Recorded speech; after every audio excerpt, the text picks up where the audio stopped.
So, the DE Athletic Hall of Fame was established in 1996 to honor those individuals who have achieved a high level of success during their careers as student athletes, coaches, or through significant contributions to the school's athletic program.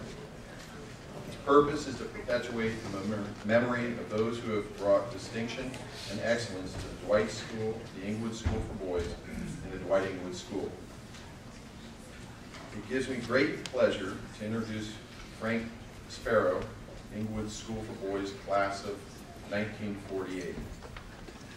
Frank was chosen by the Athletic Hall of Fame Selection Committee back in 2003. Unfortunately, due to some serious health issues, Frank was unable to come to the campus and accept the award back in 2003. About 6 months ago, Frank's son Kip contacted me and asked me if the school could send the award trophy to Frank.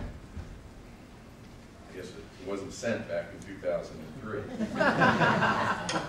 So that's where I thought the story would end. Find the plaque, send it to Frank, attach a nice note, and move on. However, after searching through our archives and storage, I realized that the award had either been misplaced or lost, and we would need to recreate it. Honestly, I'm delighted that we lost the original plaque. You see, had I stumbled across the plaque when Kip reached out to me a while back, I would never have the opportunity to meet Frank today. With the help of alumni director Maria Sanchez-Gardner, class of 1978, I learned a lot more about Frank Sparrow. It became apparent to me that if Frank was up to it, we needed to bring him back in person to accept this award. As we dug through the archives, we were struck by what an amazing athlete in person Frank Sparrow is. Former headmaster Marshall Umpleby, in his memoir of his 30-year tenure as the head of Englewood School for Boys, described Frank Sparrow as the most prized all-around athlete from the school's inception in 1928 until he retired in 1965. That's quite a statement. Frank Sparrow earned 12 varsity letters in football, basketball, and baseball from 1944 to 1948. He was the recipient of the Luke Ward Trophy in 1948, which is awarded to a senior or junior scholar athlete who is outstanding in athletics and displays sportsmanlike qualities. Frank served as captain of the varsity football team and varsity basketball teams in 1947 and 48, and the varsity baseball team captain from 1946 through 1948. On top of all these accomplishments in athletic arena, Frank also served as his class president in his senior year. He's a 1952 graduate of Princeton University, for which he played varsity football from 1949 to 50, and was in the same backfield as 1950 Heisman Trophy winner Dick Kazmaier, during which time the team won the coveted Lambert Trophy. Frank also served as a U.S. Air Force fighter pilot, attaining the ranking of captain in the Korean War from 1951 to 1961. We thank you for your service to our country. For nearly 35 years, Dr. Sparrow practiced general emergency medicine as a physician, first in Vermont and later in Princeton, New Jersey. He and his wife, Pamela, now reside in Wilmington, North Carolina. Frank is here with us today with Pamela, their 3 sons, Jonathan, Will, and Kip, and daughter as well, sister Sally Sparrow Horton, class of 1947, and their immediate families of all I'm sorry, 57.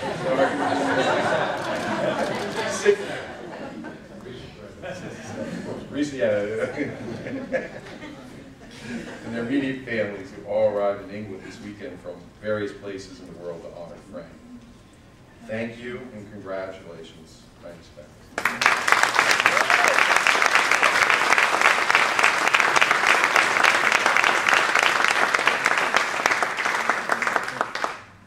Wow, I don't know where to start. I certainly don't know how to follow Larry over these. My strong point is not public speaking. I do want to make some thank yous. When I consider over the past several weeks what happened to bring me here to this podium at this time. To be honored, actually, for stuff I did years ago. And how come that all happened? Well, I give credit to a number of people, and I want to list a few of those people here. First and foremost are my parents.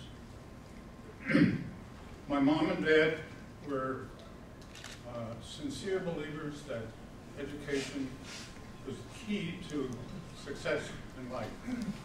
And unbeknownst to me at the time, they discovered the Englewood School for Boys. They actually knew some of the faculty socially and the headmaster as well. And lo and behold, starting the 5th grade in public school,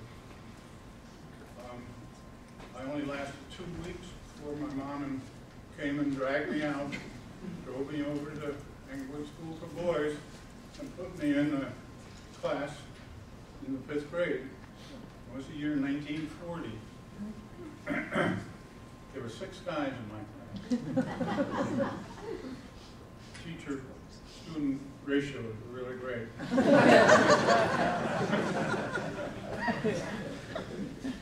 And I can't ever think back and not realize what an important step that was in my life. I didn't recognize that importance of that until years later. But once it hit me, I was so proud of what they had done for me. Now, once I got into the school, I came in touch with the headmaster, Marshall Umbleby, was an amazing guy himself, really amazing. He had a vision for this school and for education itself that I guarantee you, if he were still alive, he would walk around this campus and say, "I told you so." Because he was a great leader for a bunch of knuckleheads like me that didn't know what we were up to at that point in time. But now,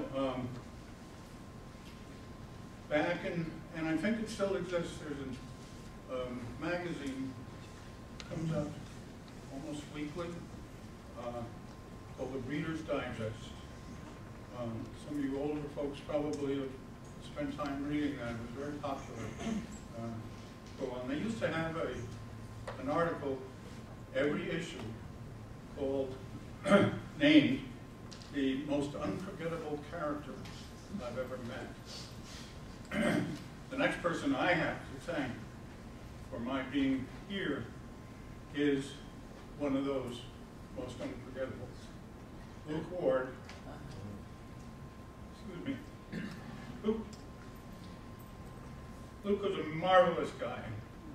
He made you feel so much a part of what he was trying to do and what was going on on your team or in your life or with your friends, that he was able easily to instill, and everybody came in contact with, the important parts of character that had to do with, you get someplace that you put in the work.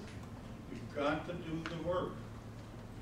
We've heard that already tonight, and it's just as true now as it was earlier when we heard it. And you've got to play by the rules, and you've got to have good sportsmanship and self-discipline. And those were his sermons, more or less. Luke was not a great tactical coach. At least while I was involved with him, he had such great talent surrounding me that anybody could have coached 2 undefeated seasons. We had 2 undefeated seasons in a row, and we probably would have won those games without Luke. or we wouldn't have been able to go on and learn how to be men and citizens the way Luke taught us. Now, we can't ignore when it comes to the actual football, basketball, and baseball seasons that we did so well, and I did so well, not because I was such an outstanding athlete, I promise you. On every team that I played here, there were 2 or 3, at least, other guys who were far better athletes than I. I guess I lucked out because I was a decent athlete in all 3 sports, where these other fellows were great athletes in one sport. But